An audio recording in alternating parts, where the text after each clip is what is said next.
Yeah.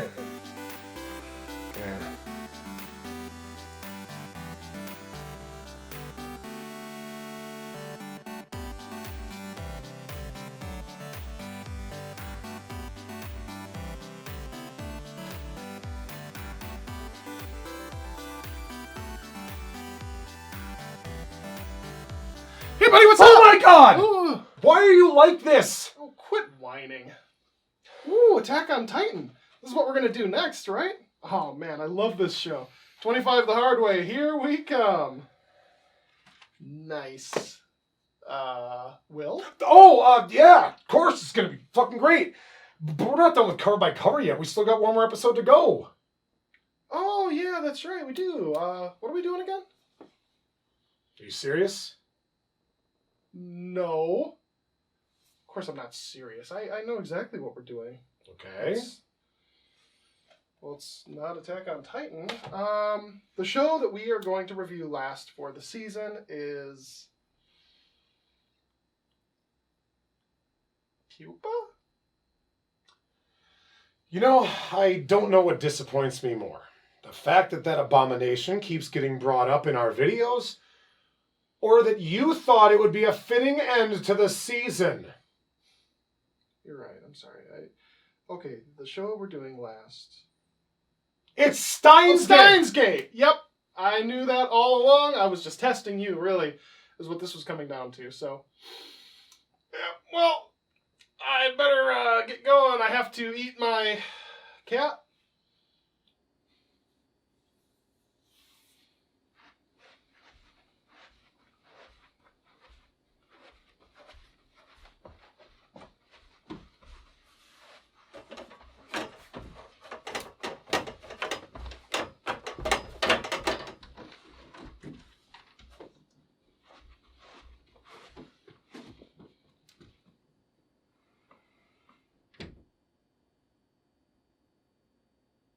What the hell just happened?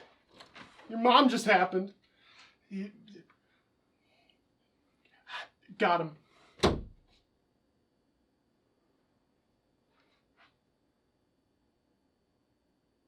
I regret everything.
Hello, ladies and gentlemen, and welcome one last time to Cover by Cover Anime Legends. I'm a DeLorean. And I'm a 2000s independent science fiction film that ran out of budget and wound up with an ending that was so incoherent it took several years for people to piece it together to understand a damn thing. I'm a primer. Oh! Primer, yeah. Yeah, I didn't really care for that film. I don't really care for you. Perfect. Today, ladies and gentlemen, we're going to be looking at an anime that was etched into history forever the very year it was born. And since then, it's only aged like a fine wine, made of green goo. Like an ecto-cooler? Looks like that analogy really got away from me. But anyway, ladies and gentlemen, the best science fiction anime of all time, Steins Gate. Wait a minute, what about Evangelion? Well, that's dog shit. In 2008, 5PB, a game company whose name somehow stands for The Five Powered and Games, announced their new Science Adventures franchise, best known for slamming out a dozen games a year none of us dirty Animericans have ever heard of. Teaming with Nitro Plus, a studio best known for slamming out half a dozen games every year that none of us dirty Animericans have ever heard of, they launched the fledgling franchise's Chaos Head to tepidly modest success and a confused critical reaction, with criticism targeted at its characters and underdeveloped world. It's a testament to how irrelevant that game was that the anime adaptation, which faced scathing criticism, fell off everyone's radars almost the moment it appeared. Were it not for one last attempt at saving the franchise, it might have all been over. But then, like a phoenix rising from the ashes, the two companies brought us their own Clannad-esque milestone, which became the absolute legend we'll be looking at today. Instead of tackling bizarre hallucinations and even more tired visual novel horror tropes that Chaos Head had attempted to exploit, Steins Gate went for a much more grounded approach with all its potential wackiness stemming from its characters because, as it turns out, the people behind the scenes took all the criticism to heart and were determined not to repeat failed history. What a breath of fucking fresh air. The game, to date, has received almost universal acclaim, except from IGN, but they wouldn't know a good game unless they were paid to give it a 10, so who the fuck cares?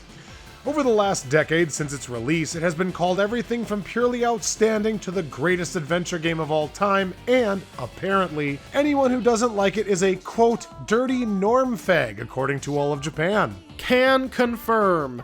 Anyway, the game's mammoth reputation is not on trial today. Instead, it's the anime adaptation, which has also received overwhelming acclaim. But can it stand up to our peerless comedic wit and expert analysis? What? You want me to say we suck? No. Thank you. Means a lot. I mean, I was mostly talking about how awesome I am. And you ruined it! Ladies and gentlemen, no more delay. It's time to go back in time and stop JT from being born in Steins Gate. Wow. Things start rather conspicuously with a seemingly random rant from our main character, Okabe Rintaro, that actually is underlining the entire narrative of the series. Consider, can the universe be justifiably called infinite? Doubtful. Splitting hairs or not, if history tells us anything, it's that scientists often make very poor poets. Consider.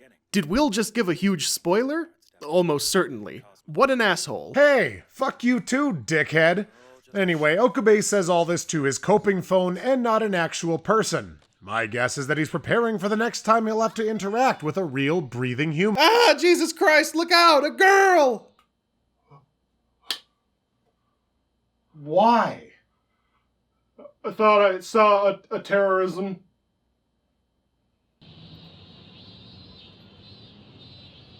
Oh no, don't look directly into the sun, you'll... Well, now you've gone and done it. Okay, getting things on the rails. Yes, you are stuck with Okabe Rintaro, so I hope you like him. Organization stink is all over this. You're here because I permit you to be. His affectionately termed hostage is Sheena Mayuri, or more accurately...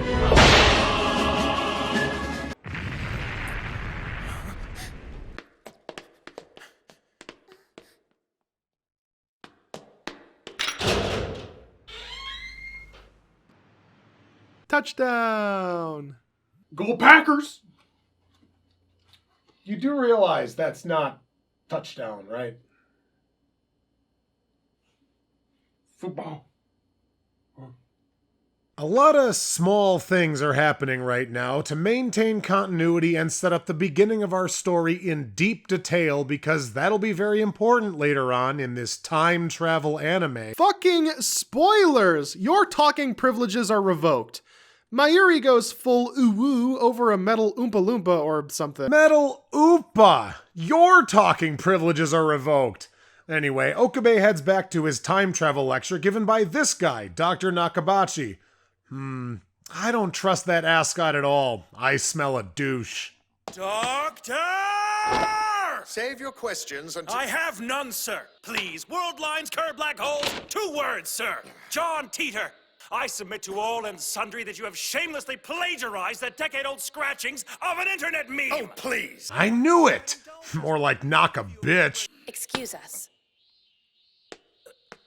Who in the hell are you? I think that's my line. Oh, come the fuck on! This is... Makise Kurisu? Hey, don't interrupt. Damn your eyes! What is the organization playing at? Okay, what the hell is going on? Okay, as it turns out, this show is extremely difficult to review beat by beat. And that's because every single plot point you just saw and every character you just met is either central or plot critical in one way or another. And every line of dialogue is either fleshing those characters out or expanding on the world. It's a whole hell of a lot. Maybe for a weaker man. Hey! Okabe is a self-fashioned mad scientist, and for him, acting weird is the norm, as you probably guessed from him talking to no one on the phone at the beginning.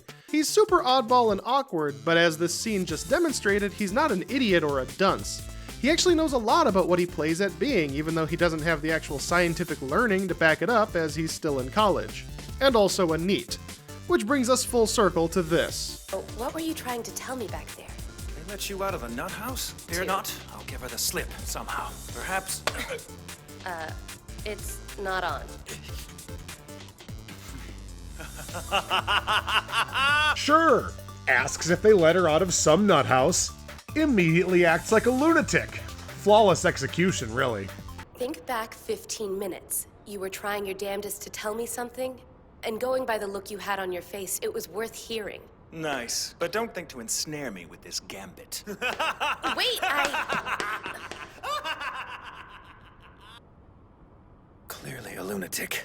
Yup, she's the crazy one. That's what my reality says.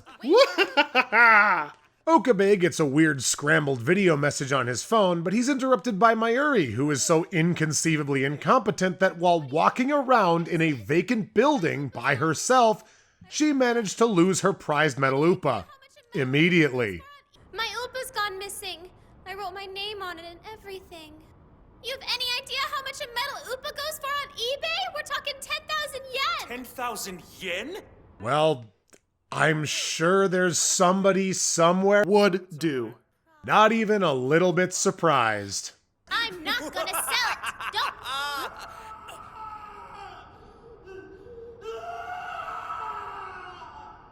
God damn it, I stepped on a metal Oopa! Fuck, my ankle's twisted! Don't you know these things are worth 10,000 yen?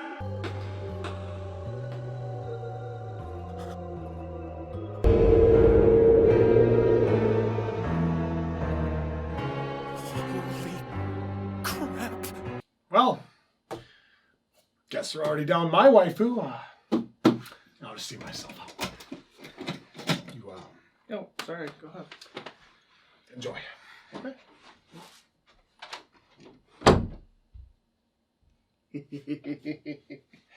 Well, now with him out of the way, ooh, I think it's just down to you and me, baby. Oh, that's right, I got me a new waifu, upgraded. Oh, you're so sassy too, aren't you? Shh, you're just a pretty lady.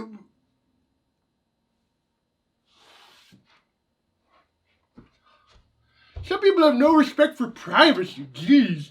Anyway, where were we? Oh yeah, I was complimenting your hat. Well, finally, with literally an entire series worth of groundwork laid, we can finally start the show!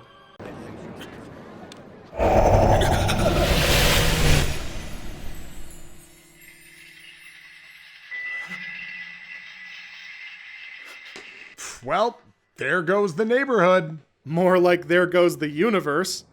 Spoilers. After one of the best openings of all time, Okabe yells at an alpaca on a TV. I guess this was a real game in Japan where you actually talked to this alpaca man, but they don't have the microphone to do it, so it turns out Okabe is acting crazy to try to distract himself from the world-shattering tragedy he just witnessed. This mental breakdown is accompanied by Daru, a perfectly normal Japanese man. We could use it on your 2D girlfriends to see if they're really into you. They're not girlfriends. They're a harem I worked very hard for.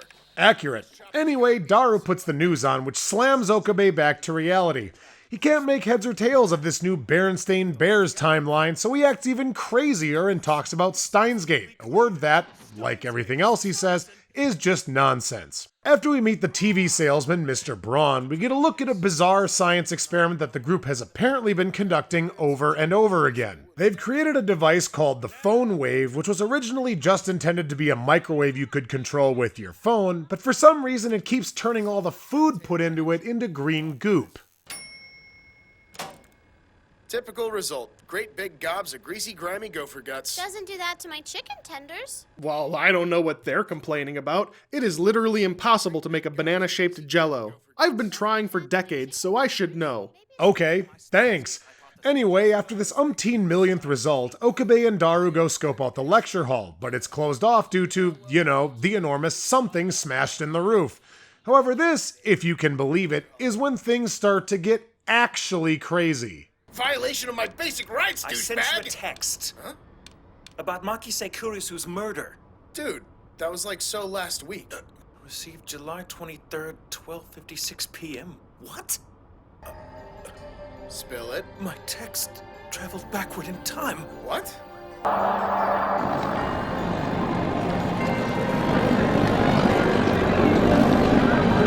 And that is how you end a first episode.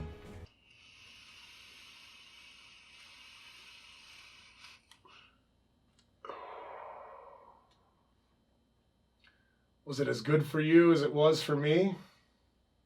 Why are you like this? We begin the next episode exactly where you want it to, at the very moment we left off. In a state of shock, Okabe accidentally comes within inches of sexual harassment, but is thankfully restrained by Daru. Okabe... You were skewered like a pig! I saw it plain as day! Right. I'm sure she believes you. We all do. Excuse me. They're ready for you now, ma'am. Coming. You are sick. Far from it. I am Hoin Kiyoma! Oh, well that changes everything. Makise, you're fired. Despite Okabe's public mental breakdown, the security at this conference, in their own fit of insanity, let him back in so he can spectate the time travel presentation of the woman he was just berating outside. Okay. Objection! I'm sorry? Well, who could have seen that coming? Certainly not Officer Steve licking his own toes out there in the concourse. Anyway, an impromptu debate ensues with the studied prodigy obliterating the screw-loose trauma victim who probably should be in the hospital instead of trying his hand at academic debate. But I've got an idea. Hear me out. Let's follow up this paradigm-shifting, world-altering, cataclysmic event with androgynous shenanigans. Urishibara Ruka. Delicate as an orchid, fair as a cherry blossom. The personification of feminine grace. And a dude, radiant in shrine vestments. Dude. Ladies and gentlemen, a man at war with his own sexuality. To wash out the taste of almost gay, Okabe has a touching moment with Mayuri and arrives at home with roughly 1,000 pounds of corn. Hey, you guys! God fucking damn it! She's apparently never seen corn before. That is all. Meanwhile, on Proto-Twitter, aka @channel, an egg named John Teeter starts lighting up everyone's feed with a rant about string theory, because apparently no one on this world line has ever heard of the most talked about pop culture science ever. Okay!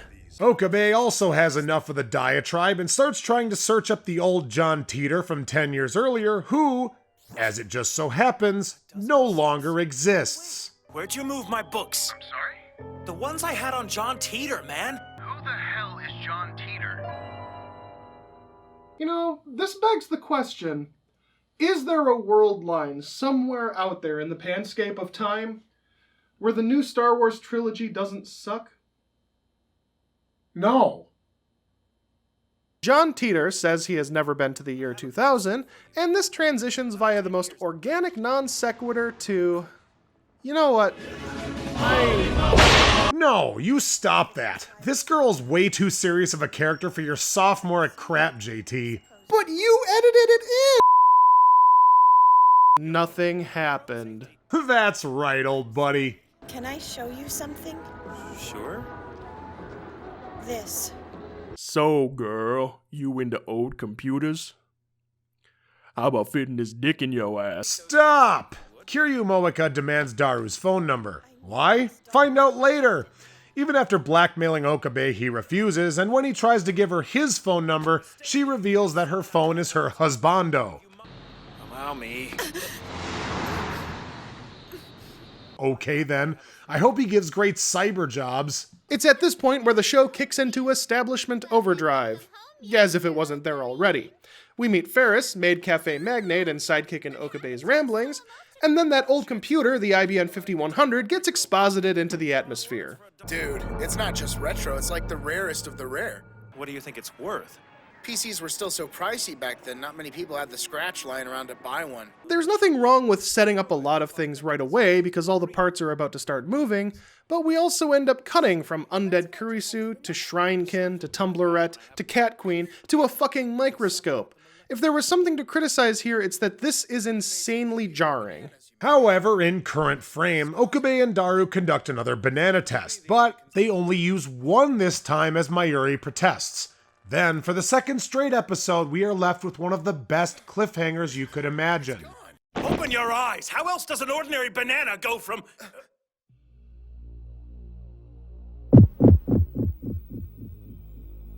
That's funny. I could have sworn we tore it off from the rest of them. Funny, I could have sworn I saw you do it not a minute ago. Yeah. Interesting experiment you've got going on there, Okabe Rintaro. Or wait, I'm sorry, is it Hoin Kiyoma? Makise. Kurisu. Okay, JT, since I think our verdict is pretty obvious, why don't we play this a different way? Who wouldn't continue watching Steins Gate? I feel like it would have to be a person who hates things like, good storytelling, intriguing premises, striking characters, questions with satisfying answers, so probably anybody who enjoyed The Last Jedi? Right, I think I'll keep watching. Yeah, I too did not like The Last Jedi. I will never forget watching this series for the first time, knowing absolutely nothing and being immediately hooked. So many anime and shows in general ride their own hype and act like it's up to you to get engaged while they do whatever they feel like. It's why so many shows we do here don't hold up to our format. No effort is being given. If there was a series that you would think trying hard wouldn't be necessary for, it would be the anime adaptation of the biggest visual novel since Clannad. But what we got here is as far as possible from phoned in. Even after watching this series 5 times, these opening episodes still make me grin from ear to ear because the ride ahead is worth every single minute. All the aspects of production here are on point as well. We have solid animation, quality voice acting, a cast of several unique, if slightly tropey characters, and a first step into a unique time travel story that is striking and immediately makes you want to know more. Seriously, you tell me you've seen anything like this. I mean, when was the last time a green Jell-O banana got a dramatic accompaniment? Who thought that could ever work? You know, now I really do wish we had green Jell-O bananas. Can't help but feel like this is somehow all your fault. Well, I guess I was just too busy doing your mom. Anyway, that's gonna do it for this season of Cover by Cover. I'm Will Ryan. I said I'm Will Ryan. In the butt. Oh, what the And I'm fuck? JT Camp, reminding you all at home, the law about sexually assaulting the undead is still up in the air. There's really no precedent to speak of, and nothing on the books, so... What? I mean, I'm just saying. Just wanted to put that out there in case... Anyway, join us next time as we dive into a new season of 25 the Hard Way featuring Attack on Titan. No, wait, you almost fucked it up. Join us next time for a new season of 25 the Hard Way, Patreon special as we dive deep into Red Garden. In the butt!